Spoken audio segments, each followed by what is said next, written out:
stress. Something ain't popping and you look a mess. Here's a suggestion, I hope it works for you. You better chill. Ooh, ooh, ooh. You are listening to WPPM LP 106.5 FM. And this is our weekly presentation of the Women in Jazz series with your hostess, with the hostess, moi, Khadija Renee. Welcome to the show.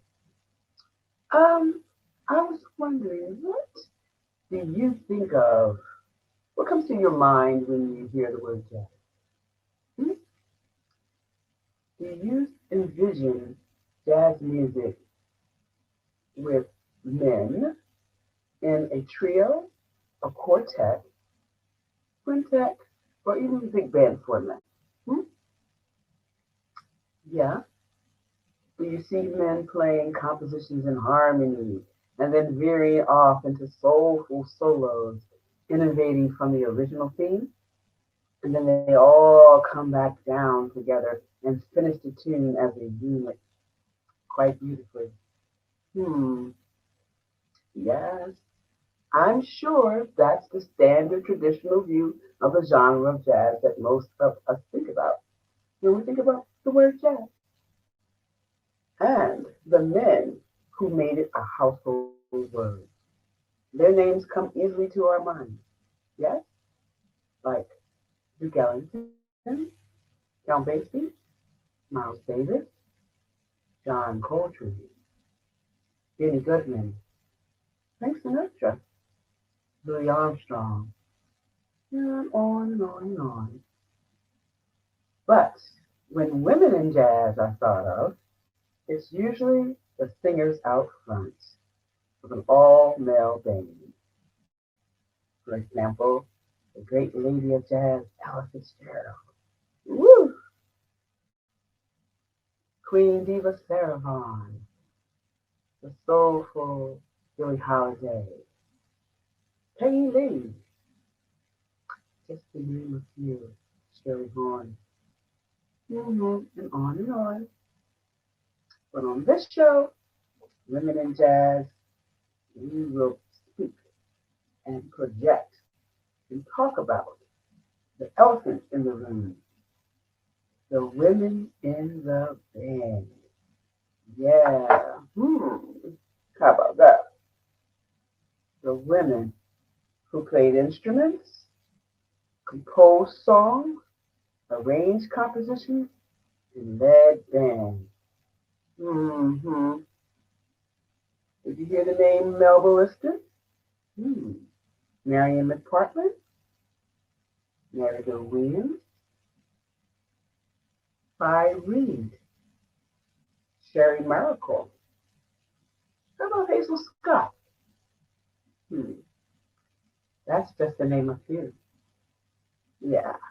So on this show, we'll draw clear lines to show the obstacles that these talented, underrated women face to play the music they love, where discrimination and racism and sexism were the fabric weaved into their lives and their passions.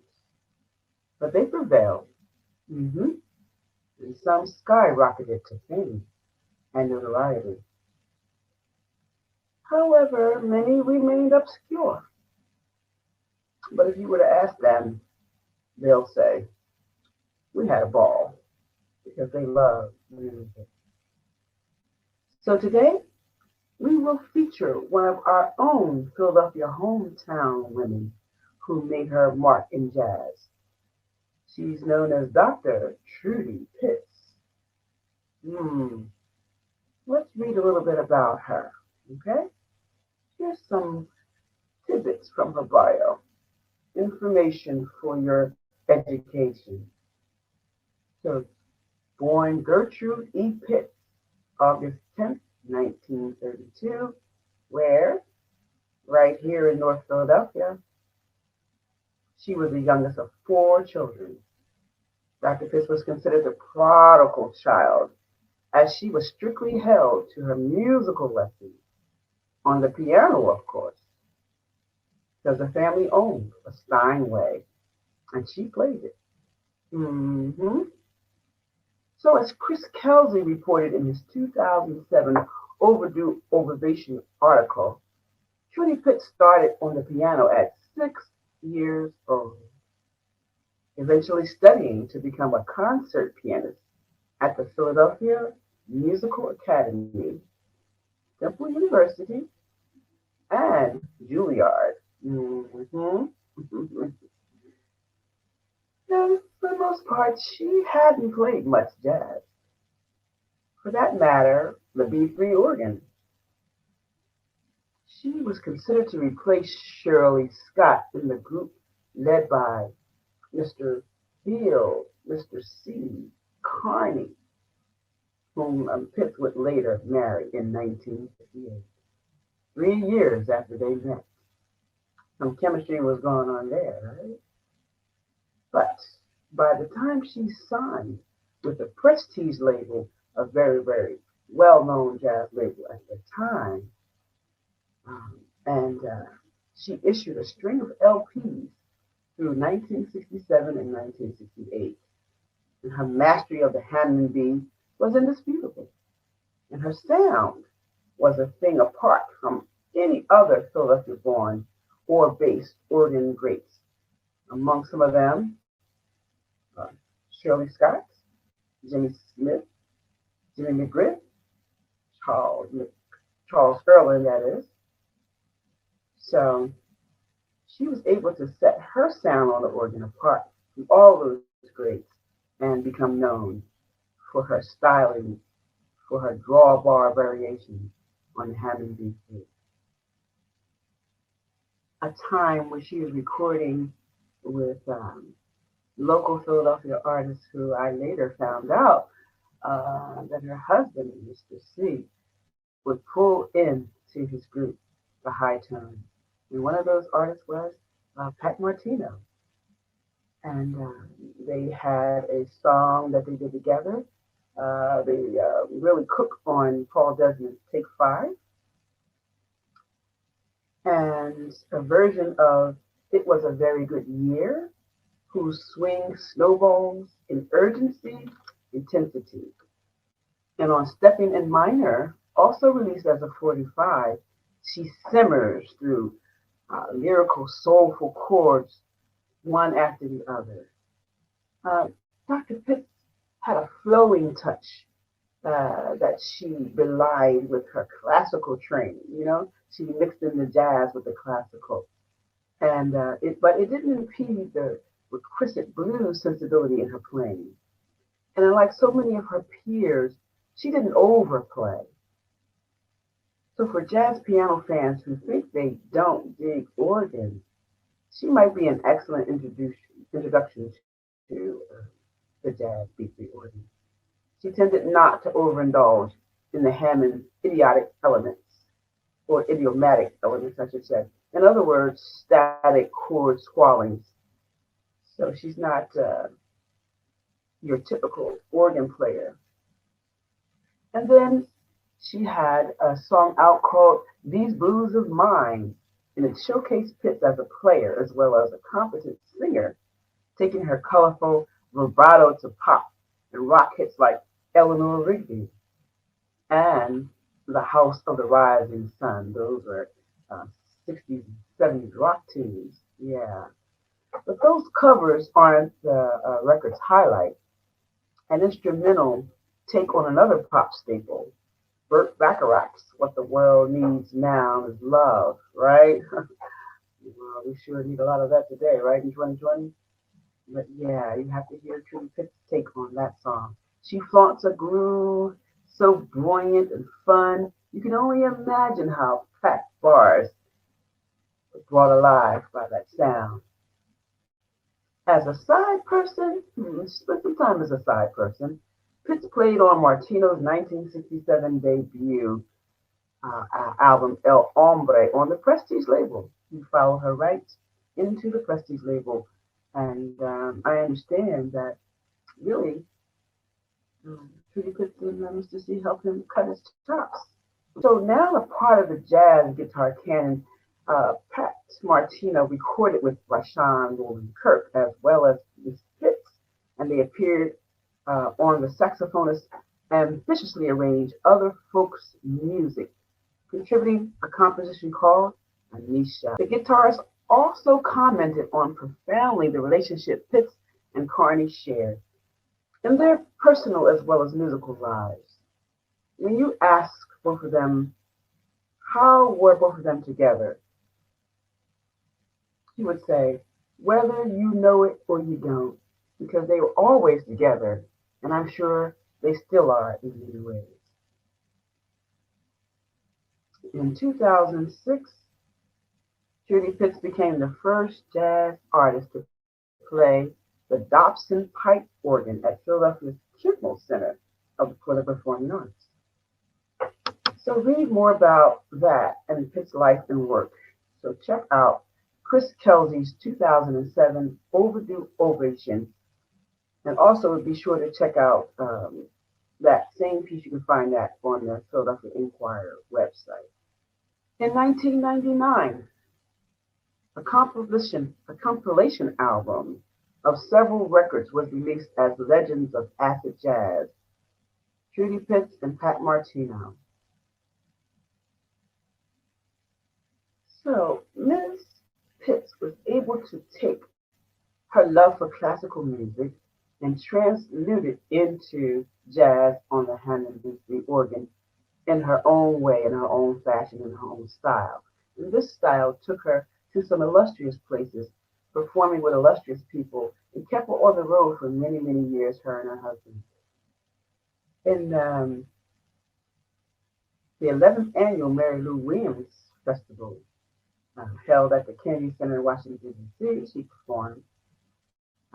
She also was the first jazz artist to play a concert at the Kimmel Center's 7,000 pipe organ, that huge pipe organ they have down there in the Kimmel Center.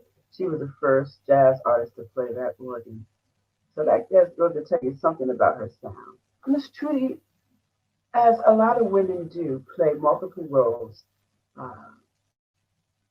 Composer, musician, as well as a wife and a mother. Yes, Ms. Pitts found time to give birth to 2 children while she was really soaring in her career. And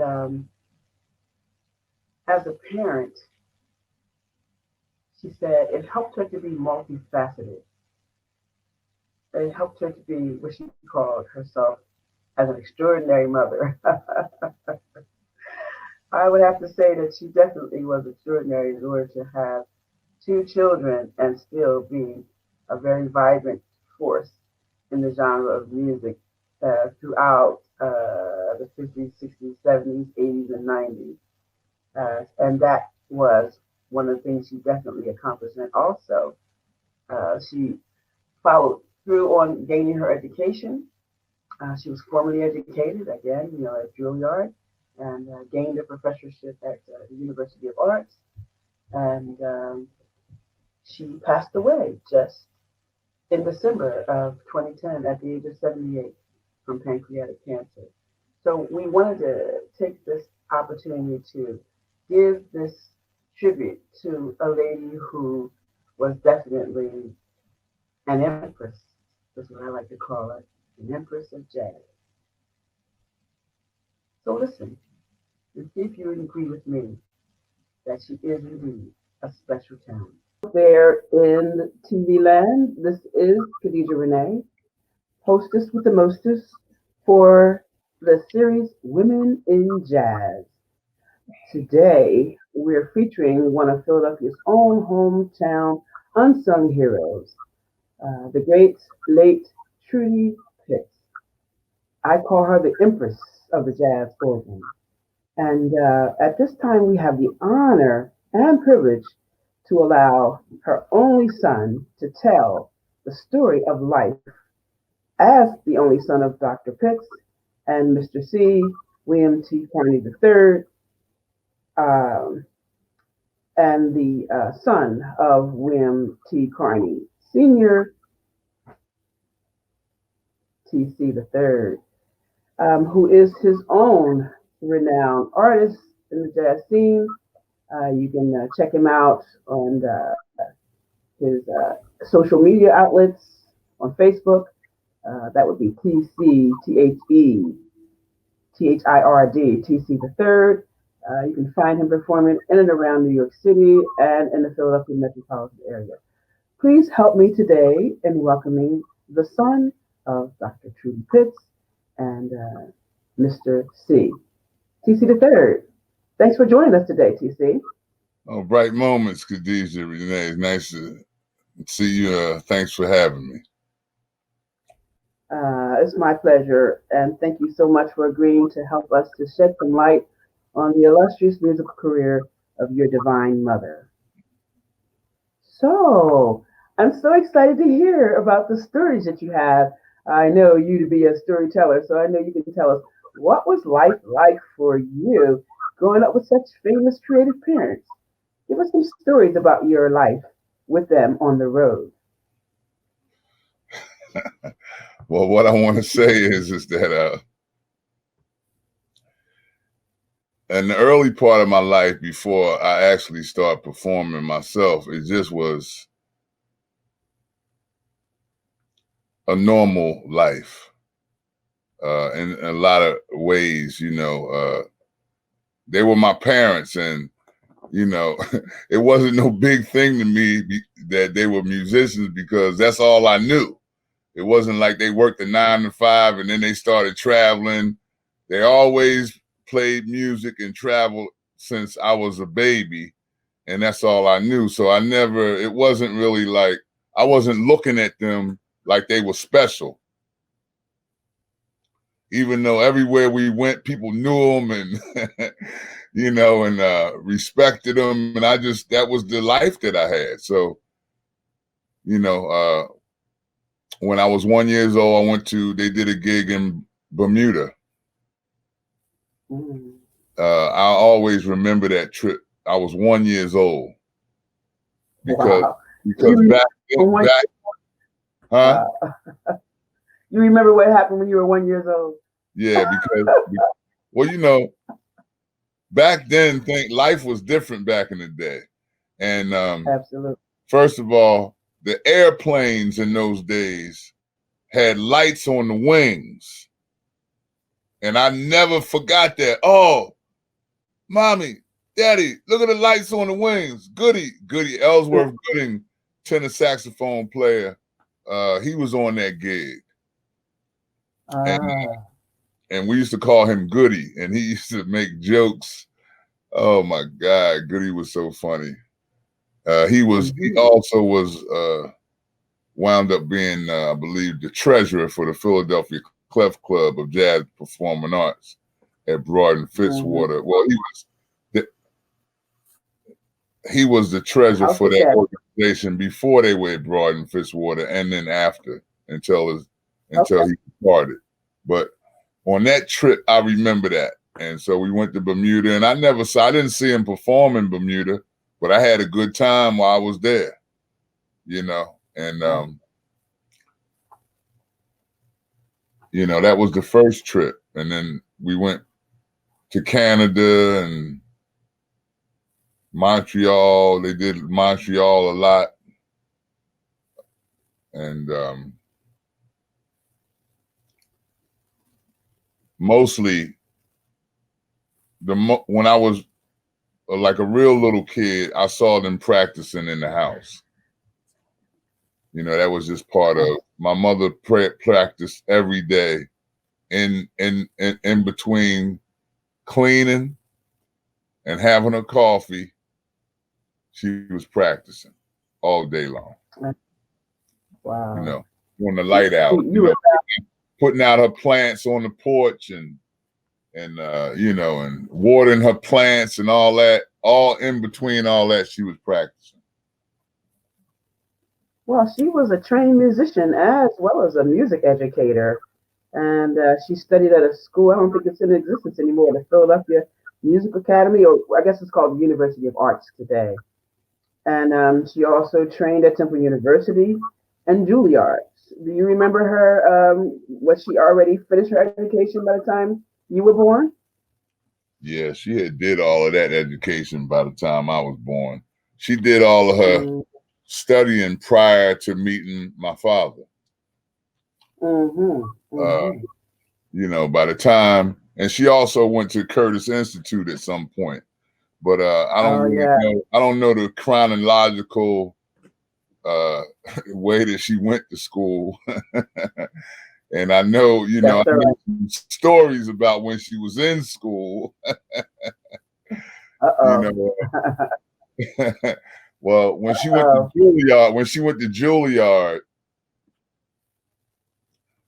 uh, I think she had private lessons at Juilliard, and Wow. she was staying with.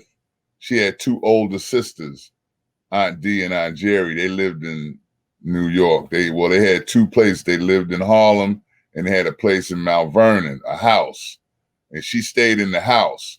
And she was pretty much there by herself because they worked in Harlem and a lot of time and lived in Harlem. And a lot of times they would just be in Harlem. So she had the Oh, house to herself, but she had a part-time job at Birdland.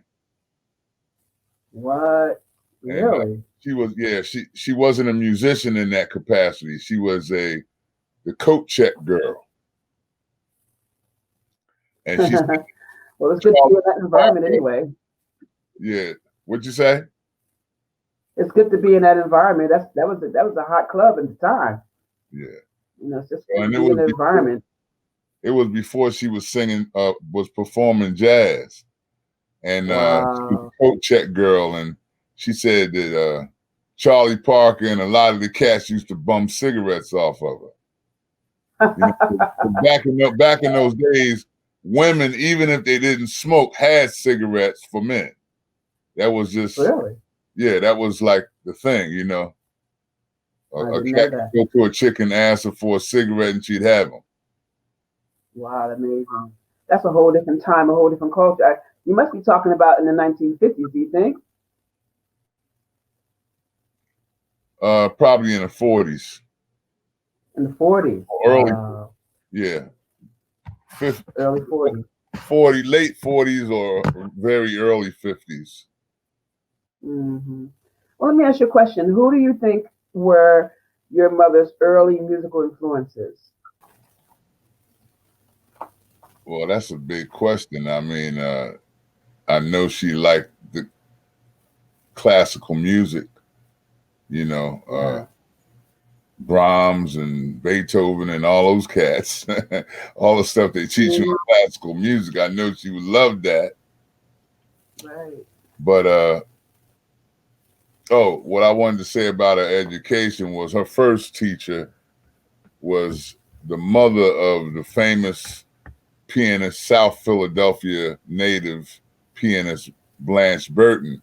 Her mother, Mrs. Burton, was my mother's first piano teacher. She was six. Very, She was 6 years old at that time. yes. Miss Blanche Burton is very well known here in the Philadelphia music community, that's for sure. So I didn't. It wasn't Blanche, but Blanche and my mother were like best friends when they were little girls, and Hmm. probably throughout their life. They're very close. Blanche's mother was a piano teacher, and so Okay. she gave my mother her first lesson or first Beautiful. lessons, and she started playing organ at Shiloh Baptist Church at 9 years old for funerals. Wow. A child prodigy. And she told me, she said, yeah, I used to have to go in there before everybody come into the funeral in the dark with the casket and open and the organ be next to the casket and and warm the organ up so that when the people start coming in, I could be playing a little something. Right. So So she went. she never had no other job in life other than playing music. That is amazing. Everybody can't say that. Most musicians can't say that. But Sounds like music was a part of her life from very early in her life. Yeah. She went from the And classical piano to the excuse me. And my grandmother uh, played piano and sang in church, and everybody in the family played a little bit of piano and sang. Everybody in the house played a little bit of piano and sang, except maybe my grandfather. I don't know if he played. so music was a family culture in your household, in your whole family. Multi generational musical family. That's what it sounds like. Yeah, definitely. All right. Well, I'm going to just let people hear a little bit of the music of Dr. Trudy Pitts. We're going to take a break and listen to one of the tunes from one of her albums that she recorded in 1967 on the Prestige label, and that's called Night Song. And we'll be right back after this song. Enjoy.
Yeah, I tell you, Dr. Trudy Pitts could really smoke on those keys. That was a great song. I hope you enjoyed it as much as I did. So listen, TC, you gotta tell us some more stories, man. You gotta tell us more stories about you and Dr. Pitts. What do you want to You want know? to? Well, tell us another story about you witnessing her performing. Man, what time frame you trying to? You Where told me were we? Where were we? you took her age 9, and so what happened later? How did she start performing jazz? Well, in the early to mid 50s, my father, Bill Carney, who later became known as Mr. C, he had a group called Bill Carney and the High Tones. In that group was Shirley Scott on organ, Albert Tootie Heath on drums from the Heath Brothers, who also was a South Philadelphia native, and John Coltrane on sax. Whoa. And so Shirley Scott got a gig with somebody that took her on the road for more money. and they needed a replacement for Shirley in the band. So he wanted to replace her with another female organ player. So he went to the musicians union in those days, when the unions were segregated, in the days of segregation,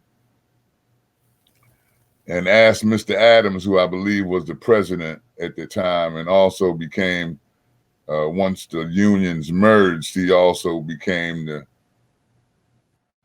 carried that title over to the Philadelphia Clef Club, because the Clef Club was born out of the African American Musicians Union once the merger of the white and the black came together. So we went to Mr. Adams and said, I'm looking for a female jazz organ player. And he said, well, only it's a little girl down in South Philly. She don't play she play organ, but she just play organ in church and classical piano. She don't, So my dad called her, and he wanted her to come he had a house on Erie Avenue, 17th and Erie at the time. And he wanted her to come audition at his house. And my grandfather said, oh, I'm not letting my daughter go to no strange man's house. If you want her, you bring the organ down here. Whoa. So he got John Coltrane, and they took the organ down in South Philly. The address was 1212 South 21st Street. It's a corner house. My grandmother was a beautician, so the entrance to the house on 21st Street was where the beauty parlor was. So they had to go around the corner to the side door on Manton Street, where the door leads into the living room. But the organ wouldn't get in there, so they had to take the organ off the hinges. Take the door off the hinges to get the organ in there. So she had her audition. They set up the organ, and she had her audition. And on the way home after, they packed up the organ, Train and my dad was riding in the car, and my dad said, so what do you think? And Train said, well, she can't play no jazz. But the chords that she was playing, them changes, them chords, oh man, I think you need to give her a shot. Wow. So John Coltrane was the one that promoted your mother to play with your dad. How about that? I know that's a very little known story, TC. The same, I never talked about my mother, but it's the same story with my dad and Train with McCoy Tyner. McCoy Tyner was, my dad said, Train called him and said, I got this piano player. I want you to come. We're doing rehearsal. I want you to check him out from West Philly. So he went down, checked him out, and then after the rehearsal, he came to my dad and he said, so what do you think? And he said, I like him. I think you should give him a shot. The rest is history. All right, then. That is an interesting story, TC. That can only come from you, I'm sure. So that really began her recording career, actually. How many husband and wife teams do you know that make music together and travel on the road together? It's not that common. And a lot of couples who do movies and music together, they don't stay together long. But that was not the case with your parents, TC. Yeah, well, they're blessed, and I guess I'm blessed because of how it went down, I'm grateful. about what you witnessed about your mother and dad performing together. Tell us about their chemistry. They lived music. They ate, sleep, and lived music. You know, and Mhm. I can remember in 1968 I went to France with them. They worked their way from New York to Paris on the SS France, which was the world's longest luxury liner in those days. And they worked in the lounge. And I was on that boat with them, and I had a ball. You know what I mean? And once we got to France, they worked in a club, the main club that they worked in that summer. We spent the whole summer in Europe. That club was in Paris. It was called the Trois Maillots. I met Hank Mobley. I met Memphis Slim, whose formal name was Peter Chapman. He was the composer of Every Day I Have the Blues. And we used to go to his house all the time, him and his wife, Christine, and their daughter, Natalie. she was little. I was 8 and she was 4, and she was calling me Petit Garçon, Petit Garçon. I was like, what is Petit Garçon? And Petit Garçon is little boy. And I'm saying, I'm 8 years old. You're only 4. Calling me a little boy and I'm 8. 4. You know, and I met a lot of different people, man. Milt Buckner. Oh my God. So they worked at the Trois Maillots and then they had a little break from the Trois Maillots, but they had a gig in Copenhagen, Denmark. So the club that they were playing in Copenhagen, Denmark, was called the Mammat Jazz Hut, H-U-T. Hut. And they worked there for a couple weeks. And, you know, on the off day, well, first, when we first got there before they started work, like a day or two before they started work, we went to Tivoli Gardens. In those days, that was before the Disney parks. Tivoli Gardens was the world's largest amusement park in those days. And they had a big concert hall. And Ella Fitzgerald was performing, and Ed Thinpen was the drummer. And I can't remember the name of the bass player and the piano player, but I had a wonderful time. I met all those people. Oh my God. Like you had a lot of fun on the road with your parents at a very young age. Yeah, I traveled a lot of places with them. Had a good time, met a lot of people, and they all treated me like king, queen. When I was 6 years old, they played at the Concord Hotel in Monticello, New York, you know, and you were talking earlier, you had said, yeah, a lot of husband and wife couples don't stay together. One of the husband and wife couples that were together in those days was Steve Lawrence and Edie Gourmet. And they were the headliners at the Concord Hotel in the big ballroom. And my parents worked in a small lounge.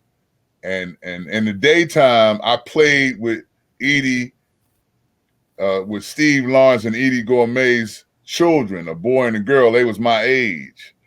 I don't remember their names. I think one of them was Steve. The boy might have been Steve Jr. You know what I mean? But I don't know what the girl's name. I know it wasn't Edie Jr. But you know, I used to play with them, and Buster Crabbe, the famous Buster Crabbe, gave me a swimming lesson at the pool, and I found out that I didn't like the water.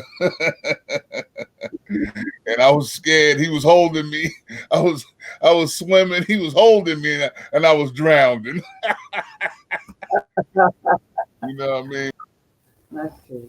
You Well, know, see, your parents played music continually together for a long time. And this particular song that I'm about to play is one of my favorites. It's called Introducing the Fabulous Trudy Pitts, and the recording date was February 1967. And of course, Trudy's on organs and vocals on this tune, along with one of your noted friends, Mr. Pat Martino, on the guitar, as right, well as your dad on the drums. And there's a gentleman named Abdu Johnson on the conga, right? right. So Abdul, let's yeah. listen. Yeah, Abdu Johnson. Let's listen to that tune, and we'll be right back.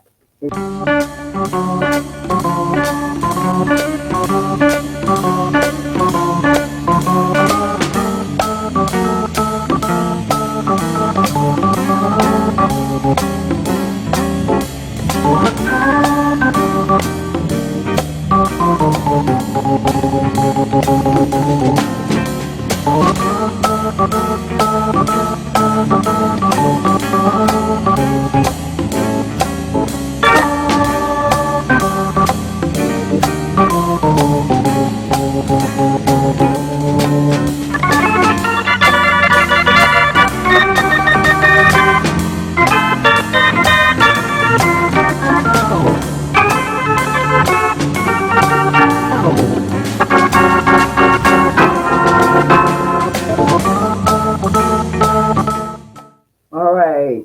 What a strange name for a song. Watch music to watch girls by. You familiar with that song, TC? Music to watch girls by? Of course. Tell me about that song. What is that song all about? Well, I don't really know outside of what the title is, music to watch girls by. You know what I mean? That's a wonderful pastime for those of us who like ladies. You know what I'm saying? I bet your dad has something to do with that, TC. He might have. But I wanted to talk about the personnel real quick on that record. Okay. First of all, Pat Martino in those days was very young, like maybe under 21 years old when he first started working with my parents. Before Pat, yeah, so you know, yeah, and they discovered Pat. My dad discovered a lot of musicians. I see. Discovered my mother. I want to go back to that a little bit because once she became a part of Bill Carney and the High Tones, at first she was Gertrude Pitts in the High Tone. With Bill Carney, Gertrude Pitts and the High Tones. But story is that she never really liked, and some people called her Gert. Her family used to call her Gert, but she never really liked the name Gertrude. So my dad decided to call her Trudy. And she became Trudy Pitt. You know, they had a great unit, you know what I mean? They had what I always call different departments of the business, you know? And so, you know, they got Pat. My dad found Pat Martino somewhere and had him come to the house and they groomed him. They groomed him. You know, he had potential, but you know, he got himself together in the band of Trudy Pitts and Mr. C. Really, Trudy Pitts and Bill Carney in those days. Okay. He got himself together, and they did that record, and then eventually after that record, then he got his own record deal with Prestige, and my mother's on his first record, not my dad, on the famous track called El Hombre. El Hombre.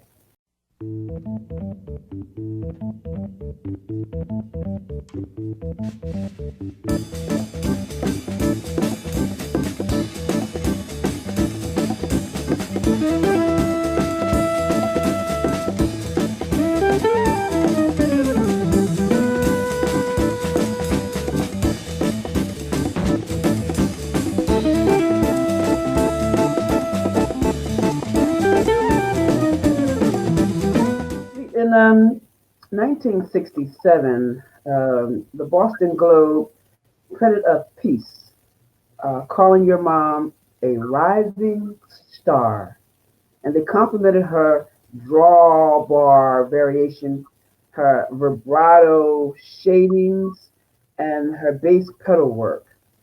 What would you add to these comments about your mother's organ and piano stylings?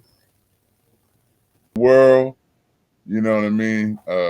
Not just to the world, I mean, or to me and my sister and my father, but to the world. Everybody loved Trudy Pitts. You know what I mean? And in addition to her, uh, so all the different things. Basically, what I want to say is that in those days, Jimmy Smith was the top organ player because of the style. Jimmy Smith was the king of the organ. So all of those different explanations of her draw, or what did you say? The drawbar? Drawbar variations. Yeah, the drawbar And variations and all the different stuff. She was real experimental, with different sounds on the organ. It wasn't just no one sound. And that was what right, separated her from the other organists, because a lot of them played in one mode.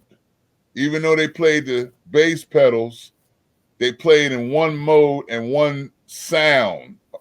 But she changed her sound up and did different colors for different situations. You know what I'm right. saying? So, That's the that's that's what the she key. brought a different flavor. And people used to say, Trudy plays the whole organ. She don't just play one part of that joint. She played the whole organ. Yes, and that's what set her apart. Exactly right. Because there was a lot of competition. The jazz organ was a very important instrument back in those decades. In the 40s and 50s and 60s, it was very, very popular. And so she had to set herself apart, and she did set herself apart. And we wanted the world to know that Trudy Pitts was her own creator on that organ, and she made herself definitively different from other players. And so, thank you for bringing that up. That's one of the reasons why we're doing this episode, because even though her forerunners were Jimmy Smith, what about Jimmy McGriff? Don't forget about Jimmy McGriff and Ben Patterson, and also the queen of the jazz organ, Shirley Scott. So Trudy Pitts came up behind those and was doing her thing simultaneously as some of them were doing, but she still made a name for herself on that instrument. As a matter of fact, I wanted to move forward and talk a little bit about some of the major gigs that she had. I found out during my studies that she became the assistant pianist in the Tony Award-winning play Raisin. Remember that? The play Raisin? It was very, very well known. Yeah, well, that assistant thing only lasted for a minute. Before long, she was running that joint. They called that. They called that was that's when Anisha was a little girl. And Anisha's your only, right? Your little sister? Anisha is my youngest sister. Okay, your youngest sister. She was born in March 1971. And just before my 11th, or a month before my 11th birthday. So when I was 16 and Anisha was 7, they began to call, well, probably when I was 15 and she was 6, when Raisin came to town, they needed a sub for the piano. The guy in the pit, in the group, whatever, was sick or ill, and he wasn't there. And she went and she mastered that. She did whatever they needed to do in the pit, that night or for the nights that they were at the I think I can't remember where they were, maybe the Schubert or the Walnut Theater, one of them joints back in the day. Mm-hmm. And I think it was the Walnut Street Theater, 11th and Walnut. Well, And oh no, or it might even have been the Academy of Music.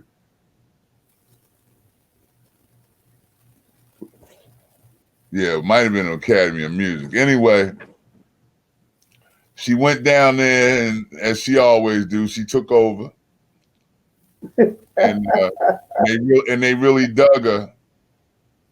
And then what happened was they were on the road, and they called her and asked her could she come. That they were having some difficulty, and basically, she was. What I want to say about my mother is, she was a humble spirit. And even if she could come on the scene and be the top dog, she didn't want to assume that position from the jump. So she agreed to come as an assistant. I see. That's how that happened. On the road as an assistant, so that also if they were to say, oh, we called this chick out here and, we paid all this money and she didn't cut the mustard or whatever and whatever. But if she was the assistant, and did better than she was supposed to, then that would be a different type of accolade. Mm-hmm. That's what you said. So she went out there, and the first time she went on the road, but when she did go, her deal was that she had to take Anisha with her, and that Anisha needed a tutor because she wasn't going. When I was a little boy, they traveled she traveled a lot of places and left me with some really nice people. But when Anisha was born, she decided it was too hard for her leaving me, and she ain't going away no more unless Anisha go with her. So her and Anisha went on the road together.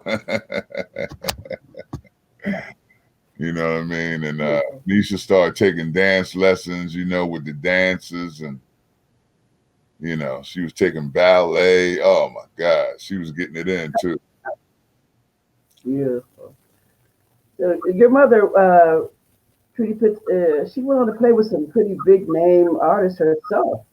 She played with the great Ben Webster, the saxophonist Ben Webster, Gene Ammons, and Sonny Stitt, to name a few. Yeah, that's true. Those people. My mother, and this is the truth. She just wanted to do her own thing, but my dad was under the mentality and the spirit that they needed a horn out front. Or they needed somebody out front. And basically, from a marketability standpoint, that's what sells. More. So, he wanted to have a horn out front. So all the different times that she worked with different people, Sonny Stitt, Ben Webster, Rahsaan Roland Kirk, and Grover, they discovered, my dad discovered Grover. You know what I'm saying? I didn't know that. I mean, he already was playing. He already was playing, but he had him first before he blew up. But so there was a lot of, and there's so many others. Johnny Coles, Rudy Jones.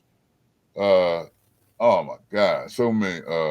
Wilbur Longmire, guitar player from Cincinnati, Ohio. Worked with them a lot of years. Steve Giordano, guitarist from Philly. And then after like she segued into one day she said, I ain't playing organ no more. I'm playing piano. That's my first instrument, and I'm gonna start focusing on the piano. Plus, I don't want your father carrying that organ all over the place no more. You know what I mean? So she started doing solo piano at a place down on at the Bourse Building. A lot of different places. One place was a Italian restaurant, Alfredo's, I think it was called, in the Bourse Building. And another place was somewhere in Wilmington, Delaware, solo. And then my dad started the first in history jazz brunch. Ain't no way for you to get credit for like creating the jazz brunch concept, but I'm telling you, Mr. C, if it was to be created, he did it. And they started doing the Mei Jing piano trio. That's when Lee Smith joined the band. Right. And they worked there for 5 years down on the waterfront at the Mei Jing, right next to Dave and Buster's. And that was when they started there, Dave and Buster's wasn't even there. That was at Pier 19 at Delaware and Callawhill. Yeah. Okay. Yes. Thank you for joining us here on the episode devoted to a Philadelphia area jazz heroine of jazz, Dr. Trudy Pitts. Yes, a hometown heroine who I think did not get her props while she was out there creating and playing on the road, with her husband and also her children, traveling all over the world. She traveled to Paris, to Denmark, all over Europe, performing her wonderful stylings on the jazz organ, and creating tunes and sharing her golden rays of sunlight with everybody she touched. I know she touched me with her warm, welcoming spirit and her creative energy. So I wanted to share this tribute with you to a lady who we owe a great deal of respect and honor. So please check out Gertrude Trudy Pitts on YouTube and find some of her recordings available. Just type in her name and you will find all the wonderful music that she and her husband played and created throughout the decades that they graced the stages throughout the world. So that's what we do here at Women in Jazz. We talk about the women in the band, not just the ones out on front with the microphone, who we honor and love. We give greetings to those ladies. And later on in our series, we'll be bringing some of those to the forefront. But this particular series is devoted to the women who are on the same plane as the men in jazz, who wrote and composed the music and progenitors of the music throughout the world. So I hope you enjoyed this episode and stay tuned for our next episode coming up soon. All right? Namaste. Many blessings. Best one, life can be brutal and you might get pissed. Here's the solution, unclench your fist. You'll make it better if you can just be cool. You better chill, cause that's the deal. You better chill for real.